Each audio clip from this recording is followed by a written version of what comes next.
Coucou tout le monde, j'espère que vous allez bien. Donc je vous retrouve dans une nouvelle vidéo acquisition livresque qui promet d'être très longue puisque si je n'ai qu'un seul livre papier à vous présenter, j'ai par contre une blinde de livres numériques entre toutes les promotions à tout petit prix,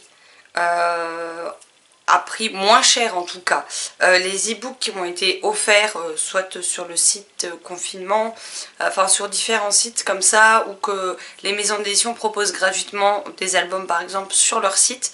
Je dois vous dire qu'il y a quand même du craquage en l'air, et puis il y en a quand même quelques-uns que j'ai payé plein pot. Alors j'ai dit que je le ferai plus, mais là c'est une situation assez particulière qui fait que je ne peux pas aller en librairie, donc bah, j'ai craqué. Donc on commence par le seul livre papier de cette vidéo, et c'est Les Vilains, le tome 5, N'écoute que moi, de Serena Valentino chez Hachette Heroes. Donc là on est sur la réponse avec Mergotel. Et c'est maintenant que le drame commence, parce que je vous dis pas la galère que ça va être au montage pour insérer toutes les vignettes. Donc on commence tout de suite avec Ocean City, le tome 1 de R.T. Akron chez Hachette.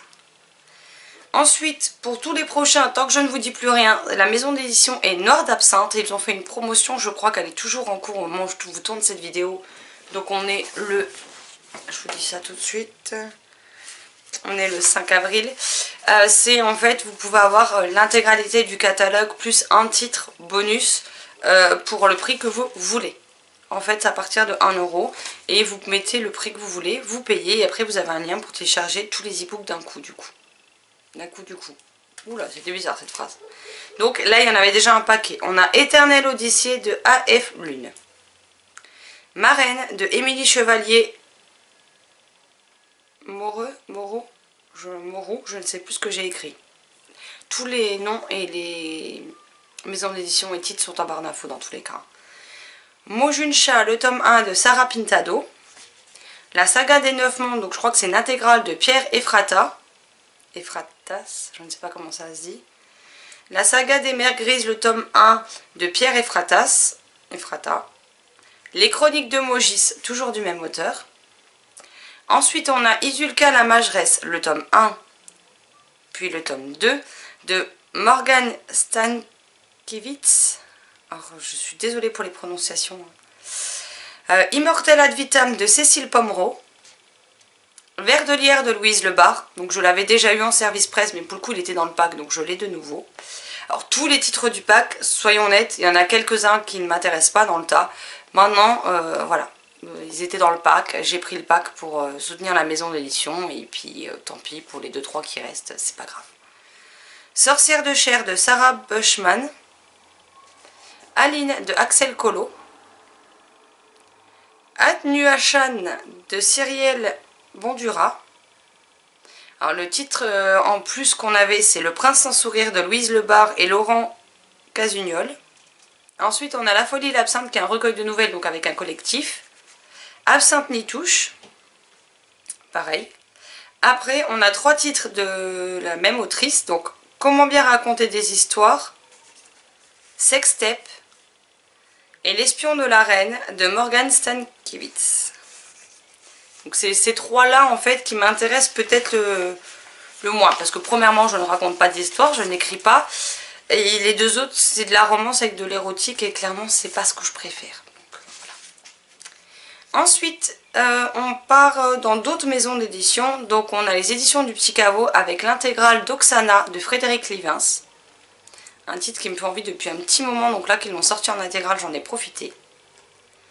Après on passe aux éditions Elixiria, où là j'ai un petit peu bien craqué, puisque j'ai pris Mirabelle de Cathy Fabrizi, qui est un album jeunesse. Les albums jeunesse j'en ai pris 5. J'ai pris Plume d'ange de Eva de Kerlan, toujours chez Elixiria. Celui-ci je l'ai déjà lu et j'ai beaucoup aimé. On a Phoebe et les élixirs de Valérie Masse. Et La forêt des contes de Virginie Seller.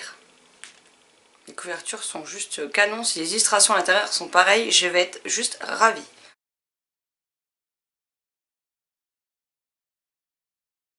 Ensuite, je l'avais, quand j'ai trié mes e-books, j'ai fait une boulette, donc je l'ai racheté, tant pis. Hein. J'ai pris Zenia, le tome 1 de Marine Stengel. Après, on passe aux éditions du Chat Noir, où j'en ai pris 7, je crois. On a Sur l'écorchure de tes mots de Pascaline Nolo, qui me tentait depuis un petit moment. Et là, vu qu'ils ont passé tout le catalogue, je crois, à 1,99 € pièce, j'ai craqué. Mortal Song de Megan Crow. Le secret du colibri de Jeff Robin Brain. Les chaînes du silence de Céline Chevet. How to Save a Life de Lorraine McKellar. Avec mon superbe accent de merde, hein, mais bon, on fait avec. Ce qui hante les bois de Dawn Kurtagic. Alors, aucune idée comment ça se prononce. De la même autrice, j'ai pris The Dead House. Donc, Ce qui hante les bois, The Dead House et Les chaînes du silence sont 3 des 4 nouveautés des éditions du Chat Noir de ce mois-ci. Après, la seule chose que je regrette un peu, c'est que les livres de la collection Chaton Hanté n'existent pas en e-book. J'ai demandé à la maison d'édition. Sinon, clairement, j'en aurais pris plus puisque j'aurais pris cela également. Ensuite, on passe à des livres différents de différentes maisons d'édition. J'ai pris Désaccordé de Joanne Richou chez Gulfstream, qui me fait très envie depuis un petit moment, qui est à tout petit prix en ce moment. Celle que je suis de Anne Loyer chez Slalom, pareil, dont ils ont mis à tout petit prix. Georges de Alex Gino à l'école des loisirs, que j'avais vu passer, il me semble, sur la chaîne de Kevin de Palace of Books, et il m'avait donné bien envie de le découvrir, donc vu son prix, j'ai pas hésité longtemps. La 25e heure, le tome 1 de Feldrick Riva aux éditions de L'Homme sans nom. Malchance et objet magique, le tome 1 qui m'a été offert de Hope Tiefenbrunner chez MXM Bookmark. On a également Les Pics Célestes, le tome 1 de Marine Gauthier chez Alter Wheel. Après voilà, il y en a certains, je les ai pas tous mis ceux qu'on nous a offerts parce qu'il y en a certains que je ne pense pas lire, donc voilà. Ensuite on a Et le désert disparaîtra de Marie Pavlenko chez Flammarion. J'en ai entendu du très bon, du pas bon du tout. Et j'avais eu un coup de cœur pour Un si petit oiseau. J'ai eu un avis plus que mitigé sur Je suis ton soleil, donc je testerai celui-ci, on verra bien. Ensuite, j'ai craqué pour Le petit garçon qui voulait être Mary Poppins de Alejandro Palomas aux éditions Cherche Midi, que j'ai trouvé en promotion aussi, parce que clairement il fait 200 pages je crois pour 20 € au format papier. Et ça m'avait rebuté, donc j'avais dit on verra en numérique, mais en numérique le prix n'était pas donné, et il y a une promotion, je ne sais plus sur quel site à force de les faire tous, et du coup j'en ai profité pour me le prendre. Ensuite il y a eu un concours slalom où en fait vous aviez un questionnaire à remplir pour savoir quel titre serait le plus à même de vous convenir par rapport à vos questions. Et donc j'ai remporté Magic Fine, le tome 1 de Fanny Gordon chez Slalom. Ensuite j'ai acheté Le partenariat de Cupidon de Charlène Gros-Piron en auto-édition. Donc il faut savoir qu'il fait plus de 200 pages et il est à 49 centimes. Donc clairement on va pas se ruiner. Et vu que j'aime beaucoup la plume de Charlène jusqu'à présent, bah, j'avais très envie de le découvrir. Ensuite, une série que j'avais adorée, j'ai découvert bêtement qu'il y avait un tome 6, donc je me suis jetée dessus, même s'il était au prix normal. Ça reste des e-books qui de base sont déjà à petit prix, donc je me suis pas fait prier. Et j'ai pris le tome 6 de Quand la mission se termine de Christy Snow chez Juno Publishing. Alors oui, là-dedans, il y a aussi de la romance érotique, mais il n'y a pas que ça dans cette série. J'aime beaucoup, beaucoup les personnages de Christy Snow, que ce soit ceux-là ou ceux qu'on rencontre dans Les Hommes de Snowcroft, qu'il faut que je continue parce que je n'ai lu que le tome 1. Et j'étais tombée sous le charme complet de cette série, donc quand j'ai vu qu'il y en avait un 6ème, je le voulais absolument. Et j'ai pris également chez Juno Vampire recherche une femme de Andy McLang, je sais plus ce que j'ai écrit, qui a l'air plutôt marrant, donc on verra bien. Ensuite, j'ai craqué aux éditions Sema, donc j'ai pris L'Enfant du cimetière, le tome 1 de Pierre Brûlé. Je sais pas si ça se prononce comme ça. Le tome 2 qui est à Catacombeville, pardon. Ensuite, je me suis pris Projet Cornelia, le tome 2 de Denis Labbé. Bérénice et Profiterole, le tome 3 de Denis Labbé. Et ensuite, j'ai pris les tomes 2 et 3 de Marilou et l'Arbre au murmure. Donc le tome 2 qui s'appelle Cœur de glace de Gaël Kempener. Et le tome 3 qui est de Neige et d'argile, toujours de la même autrice. Je sais pas, les albums jeunesse, ils se dégagent quelque chose qui me donne envie d'y aller. J'en ai plein, je les ai pas encore lus, mais ça ne saurait tarder.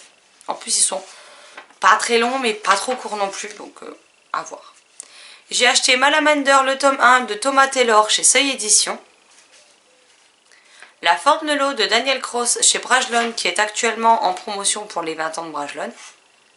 Shadow Scent, le tome 1 de PM Freestone chez la Martinière J-Fiction.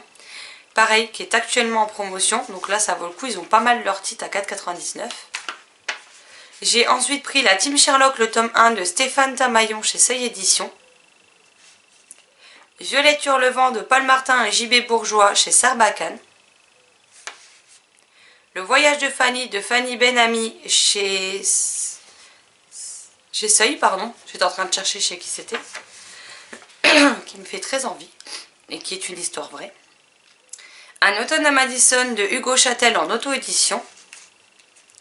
Iris de Olivier Roineau en auto-édition.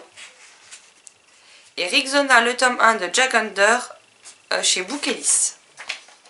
Donc voilà pour une bonne partie de mes acquisitions numériques. Après, je vous avoue qu'une fois que j'avais tout noté hier, j'ai refait un tour sur le site de Kobo, je n'aurais pas dû. Donc bah, vous aurez encore une prochaine vidéo avec un certain nombre de titres en numérique. Voilà, voilà. Mais c'est vrai que c'est d'ailleurs pour ça que je me suis retrouvée dans la panade complète avec les e-books que j'ai mis juste 5 jours je crois à trier, alors que j'ai passé des heures et des heures. Parce que chaque fois qu'il y a des promos comme ça, je craque facilement pour un bon nombre de titres en une fois, ou sur un espace-temps assez court. Je les mets dans un dossier e-book en vrac qui est sur mon bureau d'ordinateur et je ne trie pas. Donc après, quand je laisse empiler, et vu que je veux que mes livres soient tous nommés sous le même format, donc le nom du livre ou le nom de la saga avec le numéro de tome, ensuite l'auteur, ensuite la maison d'édition. Tous ne sont pas du tout nommés comme ça quand vous les achetez. Donc bah, je les renomme tous et après je les classe dans des dossiers par maison d'édition. Donc là clairement j'ai intérêt à le faire rapidement avant la fin du confinement parce que sinon ce qui m'a demandé des heures et des heures et des heures va se reproduire très rapidement à ce rythme là. Voilà, cette vidéo est à présent terminée. Je vous ai présenté tous les titres récemment achetés, sauf ceux de hier qui feront l'objet d'une prochaine vidéo. J'espère que cette vidéo vous aura plu. N'hésitez pas à me dire si je vous ai fait découvrir certains titres, s'il y en a certains que vous avez également achetés, ou pour quel titre vous avez craqué, que ce soit en papier ou en promotion numérique. Et je me ferai comme d'habitude une joie de vous répondre dans les commentaires. Sur ce, je vous souhaite une excellente journée, de très belles lectures et je vous dis à très vite dans une prochaine vidéo. Bye bye.